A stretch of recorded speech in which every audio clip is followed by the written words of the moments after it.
全观众朋友来看过这新闻，讲明年1月特别落任的美国总统拜登，这伊是宣布特赦伊的后生汉。拜登真正是捌讲过，讲伊袂安尼死来做，毋过即马说讲因囝会定罪含起诉，这是司法机关选择性办案的结果。因此，行使这总统的特赦权来甲因囝特赦。除了川表示不满以外 ，BBC 顶媒体也认为讲，拜登若准安尼死甲做落去，民主党阵营呢就无立场来批评当年川安怎乱用总统的职权啊。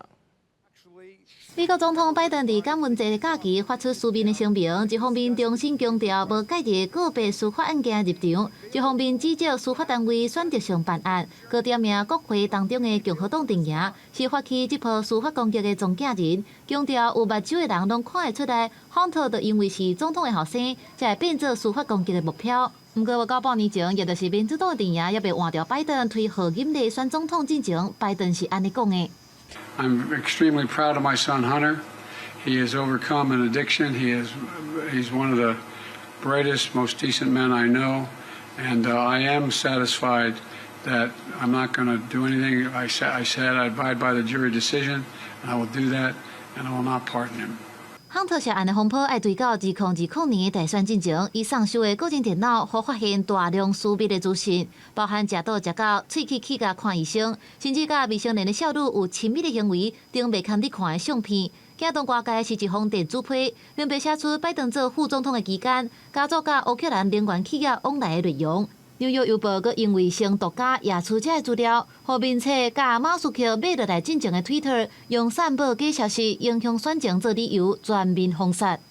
路透社的报道指出，司法单位的调查显示，亨特伫逃税期间，生活共款真车样，食倒开查某，逐项倒来。12月16特别宣判刑期的罪名，包含逃税甲非法有枪。也若伫即个时阵，真侪个宣誓无介入司法个案的拜登，选伫礼拜四公布特赦家己的后生。美联社记者指出，川普伫2020年落任进前，特赦真侪牵连各种案件的亲信甲家属。There is a precedent for presidents